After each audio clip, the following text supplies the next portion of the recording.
Hi ಎಲ್ರಿಗೂ ನಮಸ್ಕಾರ, welcome to my channel. ಇವತ್ತು ನಿಮಗೆ ಒಂದು ಬ್ಲೌಸ್ ಕಟ್ಟಿಂಗ್ನ ತಿಳಿಸ್ಕೊಡ್ತಾ ಇದ್ದೀನಿ. ಇದು ತುಂಬ ಯೂಸ್ಫುಲ್ ಆಗುತ್ತೆ. ಇದು ನನಗೆ ಬಟ್ಟೆ ತೋರಿಸ್ತೀನಿ. ಸಾಫ್ಟ್ ಬಟ್ಟೆ ಇರುತ್ತಲ್ವ, ಸೊ ಆ ಬಟ್ಟೆನ ಸ್ಟಿಚ್ ಮಾಡೋದು ತುಂಬಾ ಕಷ್ಟ, ತುಂಬ ಜರ್ದಾಡುತ್ತೆ. ಸ್ಟಿಚ್ ಮಾಡಬೇಕಾದ್ರೆ ತುಂಬ ತೊಂದರೆ ಕೊಡುತ್ತೆ. ಸೊ ಆ ರೀತಿ ಬಟ್ಟೆ ಬಂದಾಗ ನಾವು ಹೇಗೆ ಈಸಿಯಾಗಿ ನಮಗೆ ಸ್ಟಿಚಿಂಗ್ ಮಾಡೋಕ್ಕೆ ಬರೋ ಹಾಗೆ ಮಾಡ್ಕೊಳ್ಳೋದು ಅಂತ ಇವತ್ತಿನ ವಿಡಿಯೋದಲ್ಲಿ ತಿಳಿಸ್ಕೊಡ್ತಾ ಇದ್ದೀನಿ. ವಿಡಿಯೋನ ಎಲ್ಲೂ ಸ್ಕಿಪ್ ಮಾಡ್ದಂಗೆ ನೋಡಿ, ಅಂದರೆ ಮಾತ್ರ ನಿಮ್ಗೆ ಅರ್ಥ ಆಗೋದು. ವಿಡಿಯೋನ ಸ್ಕಿಪ್ ಮಾಡಿದ್ರೆ ನಾನು ಹೇಳುವಂಥ ಒಂದು ಟಿಪ್ ನಿಮಗೆ ಬಿಟ್ಟು ಹೋಗುತ್ತೆ. ಸೊ ಹಾಗಾಗಿ ಬನ್ನಿ ವಿಡಿಯೋನ ಸ್ಟಾರ್ಟ್ ಮಾಡೋಣ. ಮೊದಲಿಗೆ ನಾನು ಬ್ಲೌಸ್ನಲ್ಲಿರೋ ಅಳತೆ ತೊಗೊಂಡು ಬ್ಯಾಕ್ ಪಾರ್ಟನ್ನ ಮಾರ್ಕ್ ಹಾಕ್ಕೊಂಡಿದ್ದೀನಿ. ಇದೇ ರೀತಿ ಫ್ರಂಟ್ ಮಾರ್ಕ್ ಕೂಡ ಹಾಕ್ಕೊಂಡ್ಬಿಡ್ಬೇಕು. ನೀವೇನು ನಾರ್ಮಲಿ ಬ್ಲೌಸು ಮಾರ್ಕಿಂಗ್ ಎಲ್ಲ ಮಾಡ್ಕೋತೀರಲ್ವ, ಸೇಮ್ ಅದೇ ರೀತಿನೇ ಮಾಡ್ಕೊಳ್ಳಿ, ಏನು ಚೇಂಜಸ್ ಇಲ್ಲ. ಸೇಮ್ ಅದೇ ರೀತಿನೇ ಮಾಡಿಕೊಂಡು ಆಮೇಲೆ ನಿಮಗೆ ಏನಪ್ಪ ಅದು ಅಂತ ಹೇಳ್ತೀನಿ, ಬನ್ನಿ. ಫ್ರಂಟ್ ಮಾರ್ಕನ್ನ ಮಾಡ್ಕೊಳ್ಳೋಣ. ಸೇಮ್ ಇಲ್ಲೇ ನಾವು ಬ್ಯಾಕಿಂದ ತೊಗೊತೀವಲ್ವ, ಇದರ ಏಕನೇ ತೊಗೋಬೇಕು. ಆ ಕಡೆ ಈ ಕಡೆ ತೊಗೊಳಕ್ಕೆ ಹೋಗಬೇಡಿ.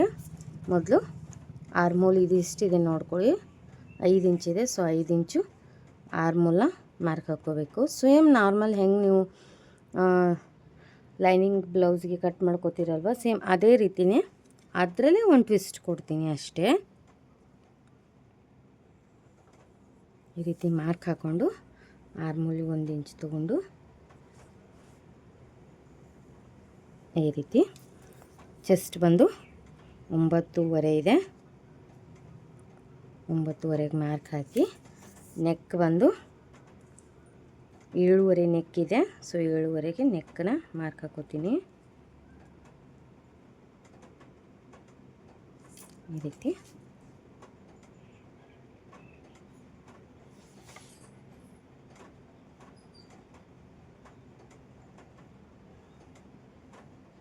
ಈ ರೀತಿ ನೆಕ್ನ ಹಾಕ್ಕೊಂಡು ಇದನ್ನು ಕ್ರಾಸ್ ಬೆಲ್ಟ್ ಮಾರ್ಕ್ ಹಾಕ್ಕೊಳ್ಳೋಣ. ಇವಾಗ ನಾನು ಕ್ರಾಸ್ ಬೆಲ್ಟ್ ಬಿಟ್ಟು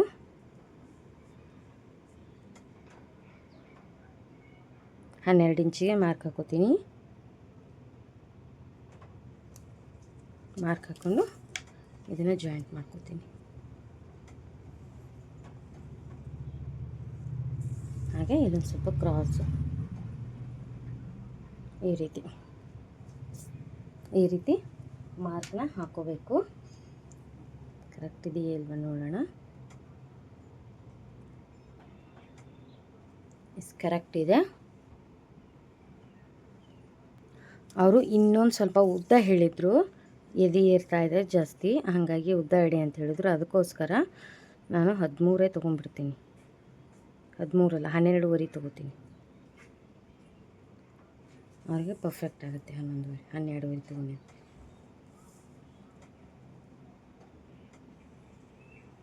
ಈ ರೀತಿ ಇದನ್ನು ಇಲ್ಲಿ ಮಾಡ್ಕೊಂಡು, ಸೊ ಈ ರೀತಿ ಏನು ನಾರ್ಮಲಾಗಿ ಹಾಕೋತೀವಲ್ವ ಅದೇ ರೀತಿ ಹಾಕ್ಕೊಂಡು ಇದನ್ನು ಕ್ರಾಸ್ ಬೆಲ್ಟ್ ಈ ರೀತಿ ಹಾಕಿದ್ದನ್ನು ಮಾರ್ಕ್ ಹಾಕಿದ್ದನ್ನು ಕಟ್ ಮಾಡ್ಕೊಳ್ಳಿ. ಕ್ಲಿಯರಾಗಿ ನೋಡಿ ನಾನು ಏನೇನು ಕಟ್ ಮಾಡ್ತೀನಿ ಅಂತ. ನಾನಿಲ್ಲಿ ಎಲ್ಲನೂ ಕಟಿಂಗ್ ಮಾಡ್ತಾ ಇಲ್ಲ. ಸೊ ನಾನು ಇಷ್ಟೇ ಕಟಿಂಗ್ ಮಾಡ್ಕೋಬೇಕು ಅಂದ ತಕ್ಷಣ ನೀವು ಪಟ ಎಲ್ಲ ಕಟ್ ಮಾಡಿಬಿಟ್ಟಿರಾ. ನಾನು ಏನೇನು ಕಟ್ ಮಾಡ್ತೀನಿ ಅಂತ ಕ್ಲಿಯರಾಗಿ ನೋಡ್ಕೊಳ್ಳಿ ಮೊದಲು, ಆನಂತರ ಕಟಿಂಗ್ ಮಾಡಿ. ಅರ್ಜೆಂಟ್ ಮಾಡೋಕ್ಕೆ ಹೋಗಬೇಡಿ, ಯಾಕಂದರೆ ನಾನು ನಿಮಗೆ ಅರ್ಜೆಂಟಲ್ಲಿ ಹೇಳಿದ್ರೆ ಮತ್ತೆ ತಿಳಿಯೋದಿಲ್ಲ. ಸೊ ಇವಾಗ ಏನು ಆರ್ಮೋಲ್ ಶೇಪ್ ಹಾಕಿದ್ವಲ್ವ ಅದನ್ನು ಕಟ್ ಮಾಡ್ಕೋಬೇಕು.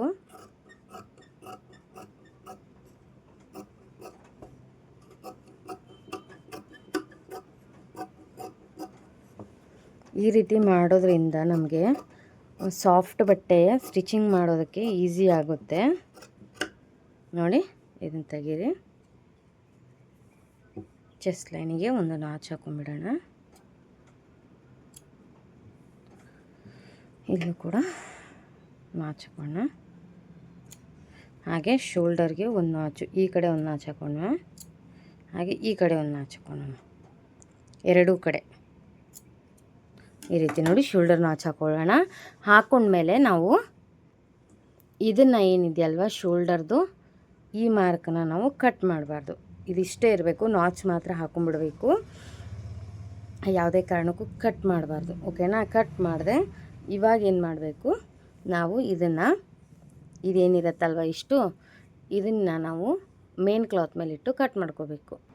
ನೋಡಿ, ಸ್ಟಿಚ್ ಮಾಡಬೇಕಾಗಿರೋ ಬಟ್ಟೆ ಇದೇನೆ. ಎಷ್ಟು ಸಾಫ್ಟ್ ಇದೆ ಅಂದರೆ ನೋಡಿ, ಎಷ್ಟು ಜರ್ದಾಡ್ತಾ ಇದೆ. ಸೊ ಇದನ್ನು ನಾವು ಸ್ಟಿಚ್ ಮಾಡಬೇಕು ಅಂದರೆ ತುಂಬಾ ಟೈಮ್ ಆಗುತ್ತೆ. ಸೊ ಅದಕ್ಕೆ ನಾನು ಹೇಳೋ ರೀತಿಲಿ ನೀವು ಸ್ಟಿಚ್ ಮಾಡಿಕೊಂಡ್ರೆ ಟೈಮ್ ಸೇವ್ ಆಗುತ್ತೆ, ಹಾಗೆ ಬಟ್ಟೆನೂ ಬೇಗ ಆಗುತ್ತೆ ಹೊಲಿಯೋದು, ನಿಮಗೂ ಕೂಡ ಕಿರಿಕಿರಿ ಇರೋದಿಲ್ಲ. ಸೊ ಓಕೆನಾ? ಅದಕ್ಕೆ ಈ ರೀತಿ ಮಾಡ್ಕೊಳ್ಳಿ ಅಂತ ಹೇಳ್ತಾ ಇರೋದು. ಇವಾಗ ಇದನ್ನು 2 ಲೇಯರಾಗಿ ಮಾಡ್ಕೊಳ್ಳಿ. ಬಟ್ಟೆನ ಮಾಡಿಕೊಂಡು ನೋಡಿ ಈ ರೀತಿ ಹಾಕ್ಕೊಳ್ಳಿ. 2 ಲೇಯರಾಗಿ ಬಟ್ಟೆನ ಹಾಕ್ಕೊಂಡು ಇದನ್ನ ಈ ರೀತಿ ಹಾಕ್ಕೋಬೇಕು ನೀಟಾಗಿ. ಕರೆಕ್ಟಾಗಿ ಹಾಕ್ಕೊಳ್ಳಿ. ಅಂದರೆ ಬಟ್ಟೆ ಈಗ ನೋಡಿ ಎಷ್ಟು ಜರ್ದಾಡ್ತಿದೆ, ಸಹ ಬರ್ತಾಯಿಲ್ಲ. ಹಿಂಗಾಗೋದ್ರಿಂದ ಏನಾಗುತ್ತೆ, ತೊಂದರೆ ಆಗಿಬಿಡುತ್ತೆ, ಬ್ಲೌಸ್ ಹೆಚ್ಚು ಕಮ್ಮಿ ಆಗಿಬಿಡುತ್ತೆ. ಸೊ ಅದಕ್ಕೋಸ್ಕರ ಈ ಒಂದು ಮೆಥಡ್ನ ಟ್ರೈ ಮಾಡಿ. ಓಕೆನಾ?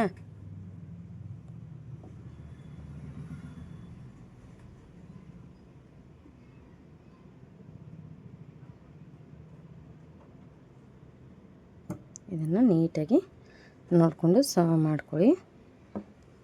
ಸವ ಮಾಡಿಕೊಂಡು ಇವಾಗ ಏನು ಮಾಡಿಪ್ಪ ಅಂತಂದರೆ, ಆಗಲೇ ನೀವು ಕಟ್ ಮಾಡ್ಕೊಂಡ್ರಲ್ವ, ಅದನ್ನು ತೊಗೊಳ್ಳಿ. ಲೈನಿಂಗ್ನ ತೊಗೊಂಡು ಇವಾಗ ನಾವೇನು ಮಾಡಬೇಕು, ಇದ್ರ ಮೇಲೆ ಇದನ್ನು ಈ ರೀತಿ ಫೋಲ್ಡ್ ಮಾಡಿ ಕರೆಕ್ಟಾಗಿ ಇಟ್ಕೋಬೇಕು. ನೋಡಿ ಈ ರೀತಿ ಅದೇನು ಫೋಲ್ಡಿಂಗಲ್ಲಿತ್ತಲ್ವ, ಸೊ ಅದೇ ಫೋಲ್ಡಿಂಗಲ್ಲೇ ಮೇನ್ ಕ್ಲಾತ್ ಮೇಲೆ ಇಟ್ಕೋಬೇಕು. ಮೇನ್ ಕ್ಲಾತ್ ಮೇಲೆ ಇಟ್ಕೊಂಡು ನೋಡಿ ಈ ರೀತಿ ನೋಡಿ, ಇವಾಗಲೇ ಎಷ್ಟು ಬಟ್ಟೆ ಜರ್ದಾಡ್ತಿದೆ ಅಂತ. ಸೊ ಈ ರೀತಿ ನೀಟಾಗಿ ಮಾಡಿಕೊಂಡು, ಬಟ್ಟೆ ತುಂಬ ಜರ್ದಾಡುತ್ತೆ, ಇದನ್ನು ಹೊಲಿಯೋದು ತುಂಬ ಕಷ್ಟ, ಕಟ್ಟಿಂಗು ಕಷ್ಟ, ಹೊಲಿಯೋದು ಕಷ್ಟ.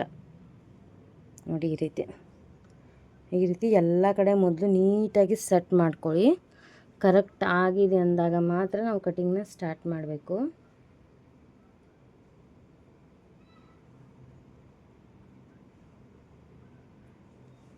ಈ ರೀತಿ ಮಾಡಿಕೊಂಡು ಇವಾಗ ಏನು ಮಾಡಬೇಕು ಅಂದರೆ, ಅಲ್ಲಿಂದ ಈ ಆರ್ಮೋಲು ಮತ್ತು ಕೆಳಗಡೆ ಕಟ್ ಮಾಡ್ಕೋಬೇಕು. ಬನ್ನಿ ಕಟ್ ಮಾಡೋಣ.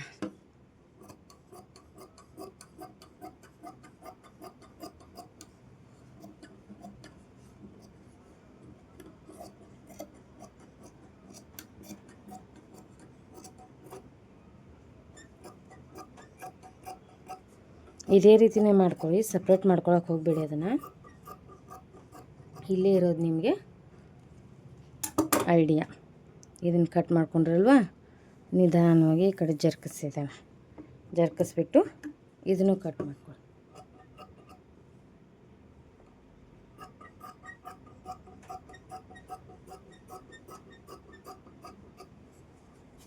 ಕಟ್ ಮಾಡಿಕೊಂಡು ಇದನ್ನು ಬಿಟ್ಟರೆ ಕಂಪ್ಲೀಟ್ ಆಯಿತು. ಓಕೆನಾ? ಇವಾಗ ಇದು ಉಳಿದಿದ್ರಲ್ಲಿ ಕ್ರಾಸ್ ಬೆಲ್ಟು ಎಲ್ಲ ಸ್ಲೀವ್ ಆಗುತ್ತೆ. ಸೊ ಇವಾಗೇನು ನಾವು ಇದನ್ನು ಕಟ್ ಮಾಡ್ಕೊಂಡವಲ್ವ, ಇದನ್ನು ನಾವು ಹೇಗೆ ಸ್ಟಿಚ್ ಮಾಡ್ಕೋಬೇಕು ಅಪ್ಪ ಅಂತಂದರೆ, ನಿಮಗೆ ಒಂದು ಸಲ ನಾನು ಸ್ಟಿಚ್ ಮಾಡೇ ತೋರಿಸ್ಬಿಡ್ತೀನಿ, ಯಾಕಂದರೆ ಗೊತ್ತಾಗ್ಬಿಡುತ್ತಲ್ವ. ಸೊ ಹೇಗಂತ ಇವಾಗ ನಾನು ಹೇಳ್ಬೋದು, ಬಟ್ ನಿಮ್ಗೆ ಕನ್ಫ್ಯೂಷನ್ ಇರೋದು ಬೇಡ ಅನ್ನೋ ಕಾರಣಕ್ಕೆ ನಿಮ್ಗೆ ಸ್ಟಿಚ್ ಮಾಡಿನೇ ತೋರಿಸ್ಬಿಡ್ತೀನಿ. ಬನ್ನಿ ಇವಾಗ ಸ್ಟಿಚ್ ಮಾಡೋದನ್ನು ನೋಡೋಣ. ಇದೇನು ನಾವು ಇಟ್ಟಿದ್ವಲ್ವ, ಸೇಮ್ ಇದನ್ನೇ ನಾವು ಈಗ ಓಪನ್ ಮಾಡ್ಕೋಬೇಕು. ಓಪನ್ ಮಾಡಿಕೊಂಡು ಇಲ್ಲೊಂದು ಸ್ವಲ್ಪ ಮಾರ್ಕ್ ಮೂಡಿದೆ ನೋಡಿ, ಇದನ್ನು ಇನ್ನೊಂದು ಸಲ ಕಾಣುವ ಹಾಗೆ ಮಾಡ್ಕೊಂಬಿಡಿ. ಯಾಕಂದರೆ ಸ್ಟಿಚ್ ಮಾಡೋಕ್ಕೆ ಈಸಿ ಆಗುತ್ತೆ ಅಲ್ವಾ. ಸೊ ಹಾಗಾಗಿ ಎರಡೂ ಕಡೆ ಕಾಣುವ ಹಾಗೆ ಇನ್ನೊಂದು ಸ್ವಲ್ಪ ಮಾಡ್ಕೊಳ್ಳಿ.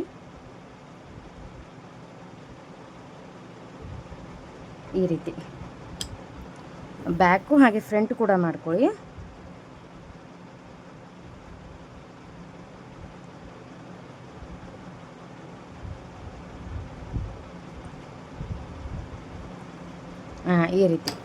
ಈ ರೀತಿ ಆದಮೇಲೆ ಇವಾಗ ಏನು ಮಾಡಬೇಕು ಅಂದರೆ, ನಾವು ಮೇಯ್ನಾಗಿ ಇದನ್ನು ಬ್ಯಾಕ್ ಸೈಡಿಂದು ಸ್ಟಿಚ್ ಮಾಡ್ಕೊಂಬಿಡೋಣ. ಇದೇನಿದೆಯಲ್ವ, ಇದನ್ನು ಬ್ಯಾಕ್ ಸೈಡಿಂದು ಅರ್ಧ ಇಂಚ್ ಬಿಟ್ಟು ಸ್ಟಿಚ್ ಮಾಡ್ಕೊಂಬಿಡಿ.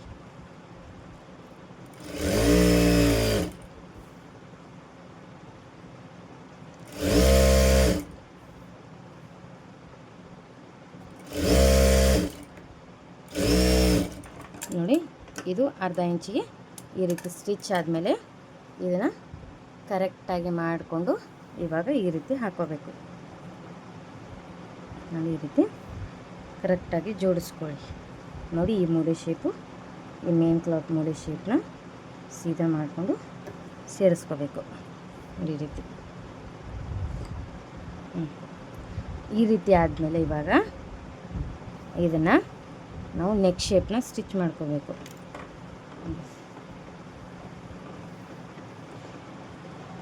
ಒಂದು ಸಲ ಮಾಡ್ಕೊಂಡ್ಬಿಟ್ರೆ ಇದು ಸರಿದಾಡಲ್ಲ. ನಿಮಗೆ ಇದರಲ್ಲೂ ಏನಾದರೂ ಸರಿದಾಡೋ ತೊಂದರೆ ಏನಿಸ್ತಂದರೆ ಒಂದು ಗುಂಡು ಪಿನ್ ಹಾಕ್ಕೊಂಬಿಡಿ, ಆಯಿತಾ? ನೋಡಿ, ಈ ರೀತಿ ನೀಟಾಗಿ ಮಾಡಿಕೊಂಡು ಇವಾಗ ಫ್ರಂಟ್ ನೆಕ್ಕಿಂದ ನಾವು ನೆಕ್ನ ಶೇಪ್ನ ಸ್ಟಿಚ್ ಮಾಡ್ಕೊಂಡು ಬರಬೇಕು. ನೋಡಿ, ಈ ರೀತಿ ಈ ರೀತಿ ಹಾಕ್ಕೊಂಡು ನೀಟಾಗಿ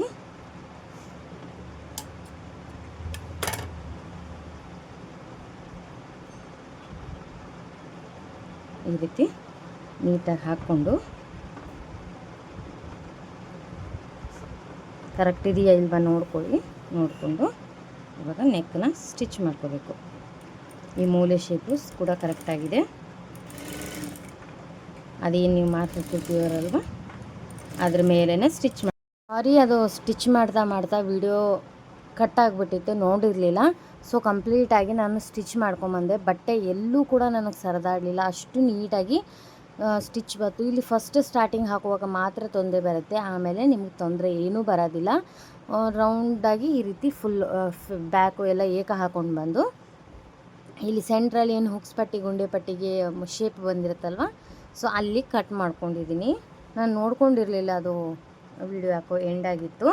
ಸೊ ಇವಾಗ ಇಲ್ಲಿಂದ ಸ್ಟಿಚ್ ಮಾಡಿ ಇಲ್ಲಿಂದ ಅರ್ಧ ಇಂಚ್ ಬಿಟ್ಟು ನಾನು ಮತ್ತೆ ಕಟ್ ಮಾಡ್ಕೋತೀನಿ. ನೋಡಿ, ಇದನ್ನು ಫುಲ್ ಫ್ರಂಟ್ ಟು ಬ್ಯಾಕ್.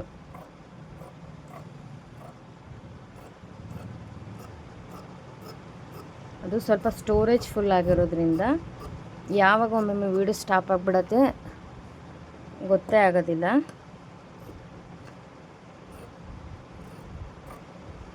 ದಯವಿಟ್ಟು ಬೇಜಾರು ಮಾಡ್ಕೋಬೇಡಿ. ಹಾಗೆ ನನ್ನ ಚಾನಲ್ನ ಏನಾದರೂ ಹೊಸದಾಗಿ ನೋಡ್ತಾ ಇದ್ದರೆ ಸಬ್ಸ್ಕ್ರೈಬ್ ಮಾಡ್ಕೊಂಡು ನೋಡಿ. ಹಾಗೆ ಈ ಒಂದು ವಿಡಿಯೋಗೆ ಲೈಕ್ ಸಹ ಹಾಕ್ಕೊಡಿ. ಇದರಲ್ಲಿ ಏನಾದರೂ ನಿಮಗೆ ಡೌಟ್ ಅಂತ ಇದ್ದರೆ ನನಗೆ ಖಂಡಿತ ಕಮೆಂಟ್ ಸೆಕ್ಷನಲ್ಲಿ ಕಮೆಂಟ್ ಮಾಡಿ ಕೇಳ್ಬೋದು, ನಾನು ನಿಮಗೆ ಹೇಳ್ತೀನಿ. ಆದಷ್ಟು ನಾನು ನಿಮಗೆ ಡೌಟ್ ಬರಲಾರ್ದಾಗೇ ಹೇಳಿ ಕೊಟ್ಟಿದ್ದೀನಿ. ಬಂದರೂ ಏನಾದರೂ ನೀವು ಖಂಡಿತ ಕೇಳ್ಬೋದು, ಯಾವುದೇ ರೀತಿಯ ಮುಜುಗರ ಬೇಡ. ಸೊ ನೋಡಿ, ಇವಾಗ ಕಂಪ್ಲೀಟಾಗಿ ನೆಕ್ಕನ್ನು ಕಟ್ ಮಾಡ್ಕೊಂಡಿದ್ದಾಯಿತು. ಇವಾಗ ಏನು ಮಾಡಬೇಕಪ್ಪ ಅಂತಂದರೆ ಈ ರೀತಿ ನಾಚ್ ಹಾಕೋಬೇಕು. ಸೇಮ್ ಪ್ರೊಸೀಜರ್ ನಾವೇನು ನಾರ್ಮಲಾಗಿ ಬ್ಲೌಸ್ ಸ್ಟಿಚ್ ಮಾಡ್ತೀವಲ್ವ ಅದೇ ರೀತಿ ಈ ರೀತಿ ಫುಲ್ ಬ್ಯಾಕ್ ಟು ಫ್ರಂಟ್ ಎಲ್ಲ ಈ ರೀತಿ ನಾಚ್ ಹಾಕ್ಕೊಂಡು ಹೋಗಬೇಕು. ಓಕೆನಾ? ಹಾಗೆ ಸಬ್ಸ್ಕ್ರೈಬ್ ಮಾಡ್ಕೊಂಡು ಹಾಗೆ ಬಿಡಬೇಡಿ. ಪಕ್ಕದಲ್ಲೇ ಬೆಲ್ ಐಕಾನ್ ಬರುತ್ತೆ, ಅದನ್ನು ಆಲ್ ಅಂತ ಸೆಲೆಕ್ಟ್ ಮಾಡ್ಕೊಳ್ಳೋದ್ರಿಂದ ನಾನು ಮಾಡುವಂಥ ಪ್ರತಿಯೊಂದು ವೀಡಿಯೋಸು ನಿಮಗೆ ನೋಟಿಫಿಕೇಷನ್ ಬರುತ್ತೆ. ಹಾಗೆ ಈ ಒಂದು ವಿಡಿಯೋದಲ್ಲಿ ಮಧ್ಯೆ ಮಧ್ಯೆ ಅಡ್ವರ್ಟೈಸ್ಮೆಂಟ್ ಬಂದರೆ ದಯವಿಟ್ಟು ಸ್ಕಿಪ್ ಮಾಡಬೇಡಿ, ಸ್ಕಿಪ್ ಮಾಡದೆ ನೋಡಿ. ಯಾಕಂದರೆ ಈ ವಿಡಿಯೋ ನಾವು ಮಾಡಿರೋದ್ರಿಂದ ಆ ಅಡ್ವರ್ಟೈಸ್ಮೆಂಟಿಂದ ನಮಗೇನಾದರೂ ಇದು ಅನ್ನೋದಿರುತ್ತೆ, ರಿವಾರ್ಡ್ ಅನ್ನೋದು. ಸೊ ನೀವು ಅದನ್ನು ಸ್ಕಿಪ್ ಮಾಡಿದ್ರೆ ನಮಗದು ವಿಡಿಯೋ ಮಾಡಿದ್ದೇನು ರಿವಾರ್ಡ್ ಬರೋದಿಲ್ಲ.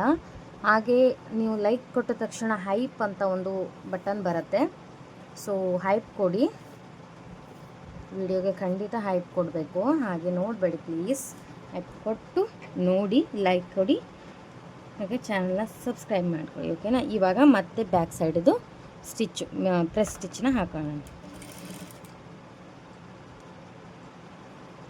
ತುಂಬ ಬೇಗ ಆಗುತ್ತೆ ಇದು ಸ್ಟಿಚಿಂಗ್. ಬಟ್ಟೆ ಜರಿದಾಡೋ ಅವಶ್ಯಕತೆಯೇ ಇರಲ್ಲ, ಮತ್ತು ಆ ರೀತಿ ಪ್ರಾಬ್ಲಮ್ಮು ಇರೋದಿಲ್ಲ. ತುಂಬ ಜನ ಬಿಗಿನರ್ಸು ತುಂಬ ಕಷ್ಟಪಡ್ತಿರ್ತಾರೆ ಈ ಥರ ಸಾಫ್ಟ್ ಬಟ್ಟೆನ ಸ್ಟಿಚ್ ಮಾಡೋಕ್ಕೆ. ಸೊ ಅಂಥವ್ರಿಗೆ ಈ ವಿಡಿಯೋನ ಶೇರ್ ಮಾಡಿ. ಈಗ ತಾನೇ ಟೈಲರಿಂಗ್ ಕಲಿತಾ ಇರೋರಿಗೆ ತುಂಬ ಹೆಲ್ಪ್ ಆಗುತ್ತೆ ಅವ್ರಿಗೆ.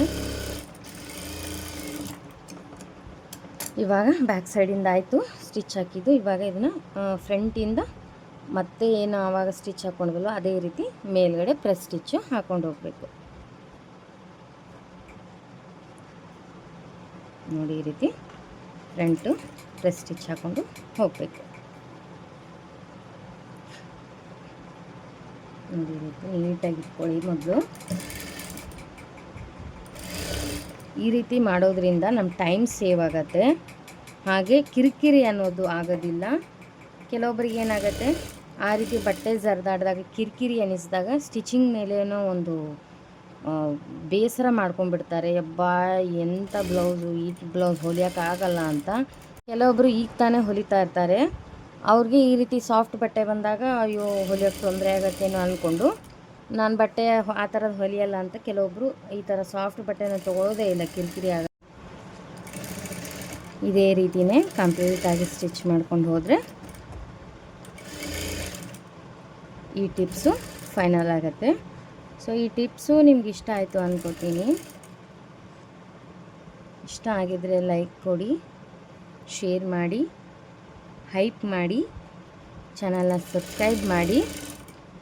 ಮುಂದಿನ ವಿಡಿಯೋದಲ್ಲಿ ಸಿಗ್ತೀನಿ. ಅಲ್ಲಿವರೆಗೂ ಟೇಕ್ ಕೇರ್ ಆ್ಯಂಡ್ ಬಾಯ್.